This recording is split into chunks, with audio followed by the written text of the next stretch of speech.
What's up, everybody, and all you Call of Duty fans? Welcome back. IHOLDSHIFT here with another Power Rankings post CWL London. And for those of you that are either tuning in for the first time or have tuned into my Power Rankings before, I do these just a touch differently than I normally do. This is mostly based off the mathematical formula that I kind of built to properly, in my opinion, rank teams. Essentially, I rate the teams from 1 to 16 in two different categories, and then average those two numbers together, and then I kind of formulate them from highest to lowest there. Let me tell you about the two categories. First, I take the placements from CWL London. So you have 1 through 16 with ties between the 13th through 16th, the 9th through the 12th, and then 7 and 8 and 5 and 6 are technically tied in placings. For those ties, I differentiate the teams by what their map win-loss ratios were, and of course some of their strength of who they actually ended up playing against. The other category that I take the teams from is their overall records and map win-losses. That includes the results from London all the way back to the first day of the regular season of CWL. Those are rated from 1 to 16 as well. So for instance, for a team like Splice, whose overall rating was number 5 since the beginning of CWL, and then they were a top 12 finisher, but I had them as 11th from CWL London. I average those two numbers together and it pumps out a value. I do that for every single team, and then I prioritize the numbers from the lowest overall number, again closer to 1, all the way down to the highest number, and that was where I got my rankings. I then would kind of move teams around a little bit based on how I thought they performed more recently, since this is supposed to have kind of a recency bias in it. And then of course you got to keep in considerations for things like roster moves and things like that. So again, just to give you one more hint on it, it was an overall standings, London standings, averaged together, rated from there with a little bit of finagling. Okay, so that's how we're doing it. Let's go ahead and dig right in, though. Enough of the explanation. Let's go ahead and see what we have here. Number 16 coming in, I've got Denial. Kind of hard to refute the point, I think, based on their performance. It was not a good performance by any stretch of the imagination. Top 16 finish with losses to Splice, GenG, and Midnight. They did get that 3-2 win versus Luminosity. But the biggest thing for this Denial squad is simple fact that I have no idea how they're trying to use Alex. He's been using a little bit of everything. The early parts of the pool play, they weren't sure what weaponry they were going with. They weren't really 100% sure what specialists were being ran. A lot of switching going on all over the place, and they were punished because of it. At this particular event, they were 1-6 in hardpoint, which is not good, and 1-3 in control. Now, here's the thing. Do we anticipate that this team's going to get better? I think absolutely yes. The biggest thing for me is that Brax seems to be the only one who's really kind of stepping up to the plate. Now, to be fair, you got to be looking at this SOG line and say they have potential with Joe and Bance. They had a lot of great moments, but Rated was just fine. Alex was all over the place. It's just this team needs a lot of direction, and I think BL Fire is their coach, and I'm hoping he can do something with this team, because right now the respawn modes look absolutely terrible. In 15th, I've got Elevate sitting here. They were 5-14 overall, and again, I think this one's pretty hard to refute when it comes down to it. Elevate did not have the greatest of performances. They did get a 3-1 win versus Midnight, and they almost pulled off a win versus Luminosity. That's kind of the story with everybody in the bottom 16, is everybody almost pulled off a win versus Luminosity. They went 5 with Luminosity, but they did again have a much better respawn here, 5-2 in hardpoint, but they have the search and destroy woes. They were 1-4 there and 0-4 in the control. That's not what you want to see. They actually did have a positive average as well in the hard points. So again, as you take a look at it, this squad could potentially make some moves. Great moments from Whalers and Brezzy. I did talk a little bit of smack about Skies, but he did perform very well. He had a really good Fort Worth as well. So he might be an anchor point where this team might be able to kind of move forward, but Profizi and Emeruiz just kind of okay. Brezzy just kind of okay. Whalers and Skies had probably the most impactful performances for Elevate, but generally speaking, there's a lot of things that need to be figured out communication wise with this team. You don't really anticipate them being this bad for that long, but such is life for now. Going up the list a little bit further into the 14th spot, I've got Evil Geniuses here, and again, I was actually impressed with Evil Geniuses. And certain instances they played FaZe Clan pretty tightly. That 2-3 loss was actually a pretty solid game, with the exception of the search and destroys, which were one-sided one way or the other. The Envy set, obviously they were to take down Envy. That's great to see, and again, a very controlled set for them, as they were able to take the search and destroy there, but more importantly, both of the hard points versus a good hard point team. So that's very impressive. But then, of course, going up against eUnited and Reciprocity, not much matchup there. They're pretty much even across the board. But again, these new teams have not been good at control. 0-4 was EG. So if you go back to Denial, who's 1-3, Elevate, who's 0-4, and EG, who was 0-4, yikes, that's not good for these new squads, and one of the reasons why I have them down a little bit further. In the 13th spot, moving a slight bit up, I've got UYU up here, and yes, this was a winner's bracket team, but you got to remember that this winner's bracket was just simply luck for them. They went 1-2 like everybody else in the bottom of Pool D. They just happened to have a better map win-loss ratio between those other two teams that were tied than the other ones did. So they got into the winners bracket and did not really show up much whatsoever, but they were better at things like control. So they're 2 and 3 in control, not great in search and destroy, 1 and 5 there, and only 2 and 5 in the hard point. But the hard points were actually relatively close, and so were the majority of their losses in search and destroy. A couple of 5-6 thrown in. Actually, 3 of those games that they lost of the 5 were 5-6. So round 11 going all the way through. Their average was a 4.33 rather to 5.17 in total map score for search and destroys, and then they averaged a minus differential of about 14 in the hard points. So that's not bad, and they obviously did better in the control. The thing about this UIU team beyond the map win-loss ratios and the records is the simple fact that the change they made during the Rostermania period did not impress me much at all. Royalty was not much of an addition to help them out up front. Parzelian, Methods, and Mayhem have looked good still. Mayhem and Methods having a little bit of a rougher tournament this time through, but Proto and Royalty, I don't like that SMG line. I guess is the best way of putting it. We'll jump up to the number 12 spot, and this is where things might start to get a little dicey for some of you guys. I've got Midnight in number 12. And again, this was a squad that finished off in a pretty respectable spot in the top 12. It just came down to the simple fact that when they started off their tournament, it did not look good at all. Their tournament start was atrocious when they played up against Elevate. They were absolutely getting smacked. Fortunately, they nearly got to 100 points in the first hard point, because at one point it was like 200 to like 30. It was bad. And then they got 06 on Search and Destroy. They would bring it back on the Control 3-2 before they would eventually fall 207 to 250 to Elevate. And then from there, the tournament got a little bit better for Midnight. They were able to take the 3-2 versus UIU, and the 1-3 loss to Airtix was actually not super, like, it wasn't embarrassing considering that Airtix had embarrassed most of the other pool. Midnight played a little bit better than I anticipated them. And then a very interesting set that happened between them and Denial in the first round of the losers bracket before they would eventually lose in 5 games to eUnited. But it's the fact that they went 5 games with eUnited that I put some stock into them. So, I mean, this squad could do some things. Again, you had Knight in, and I think Saint is supposed to be their main roster. When they made the Rostermania changes, they had said that Knight was coming in as the substitute spot, but he was starting this week. So I'm not sure what happened with Saint. I didn't really look into it, to be honest with you guys, all that much. All we know is that Knight was kind of thrown into the mix, and he had some struggles. But Midnight, I think, with their full roster or some more time with that roster, could do better. Jumping up to the 11th spot. Now, I had a lot of value here into Enigma 6, who's the 11th spot for me. And some of you guys didn't like how much I valued Enigma 6 beforehand. But here's the thing about Enigma 6 that you have to remember. They took OpTic all the way to Game 5.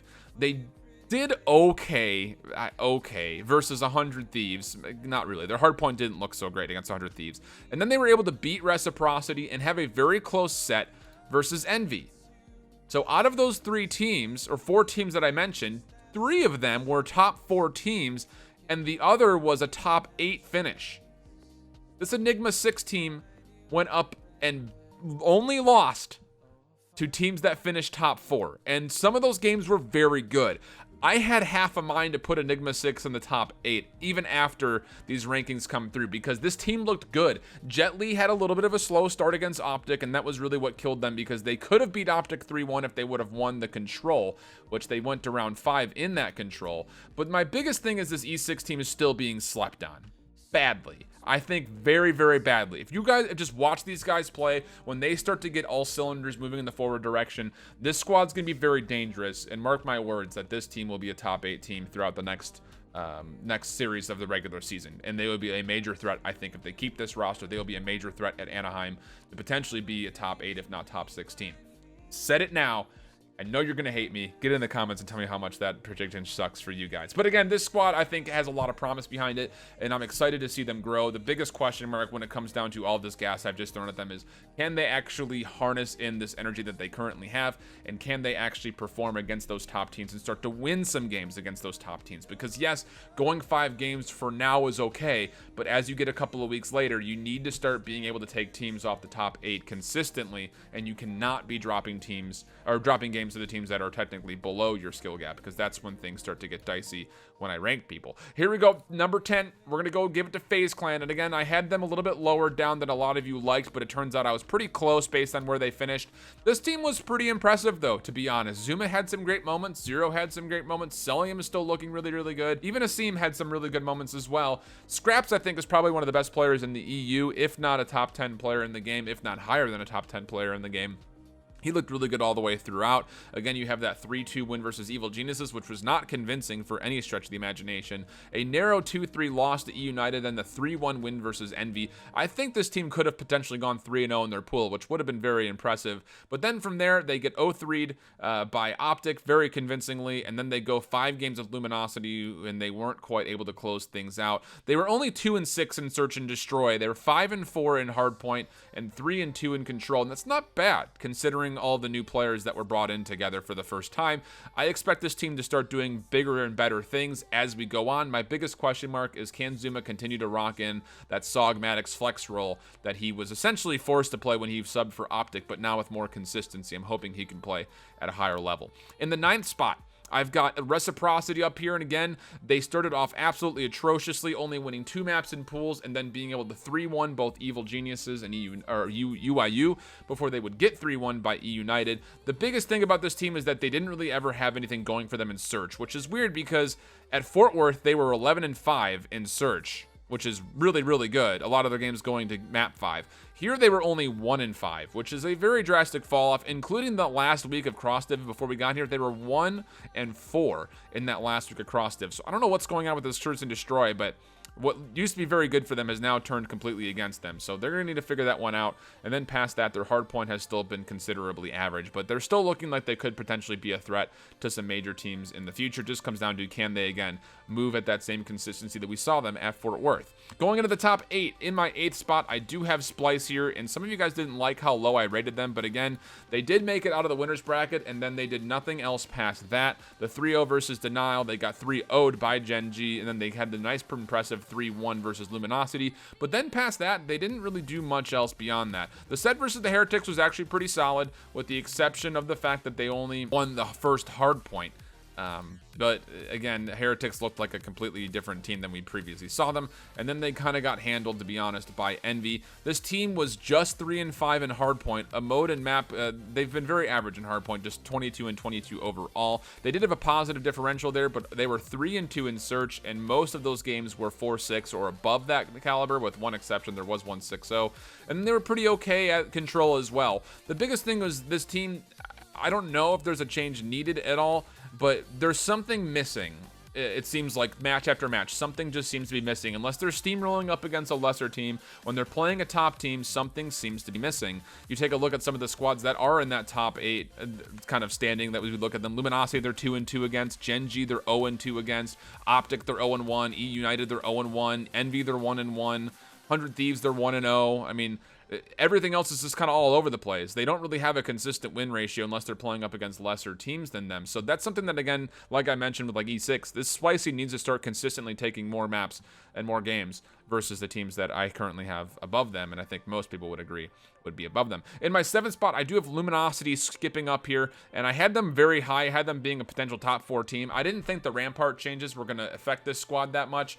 The biggest thing was the fact that they started their pool 0-3. If they get out of pools, you think that their likelihood of hitting top 6 would be a little bit of an easier stretch. They don't get there quite. They finish top 8, but again, they had to go through a pretty tough run there in the losers bracket, as they had to play up against just about everybody who was decent. Elevate and FaZe were their first 2 from it, and they narrowly escaped those before they weren't quite able to eke out a win versus Envy. And again, technically they should have lost to FaZe as well, which was part of the reason why I didn't have them any higher than this. Technically, I guess you could make an argument that Splice is better than this squad. Now that I'm looking at my things, I kind of would have wished I had Splice in the 7th spot and Luminosity in the 8, because they did lose to Splice and that 3-1 scoreline, but that is what it is. So kind of argumentative. We'll say there's a tie for 7th between those 2 teams, because honestly, both of them had their moments of brilliance and both of them had their moments of not quite brilliance. But this Luminosity squad I'm worried about. That's just all I'll say about that, because that was not an impressive performance at all. Airtix, how about it? 3-0 in the pools in my 6th spot.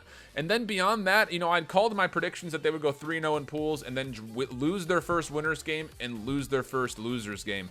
They would beat Splice, though, like we mentioned, 3-1, so that was impressive for them. And then they would lose to OpTic 3-0, but don't let that 3-0 really kind of stray you. They started off pretty considerably down in the hardpoint and were able to make it only a 50-point game, 250 to 201. It was a round 11 search, and then it was a 3-1 on the control, so OpTic kind of handled that. But it was a very good set. I would have loved to have seen this one go 4 if they would have pulled out the search and destroy, just to see if we could have seen it go all the way to 5. I still think OpTic was the better team, but this Airtix team is for real, and as much as I've been kind of all over the place with judging this squad, I think they're finally here to stay in the top 8 and maybe finally get some considerable attention from the casters and the analysts and everybody else who does content and is an avid watcher, because this team is very, very good.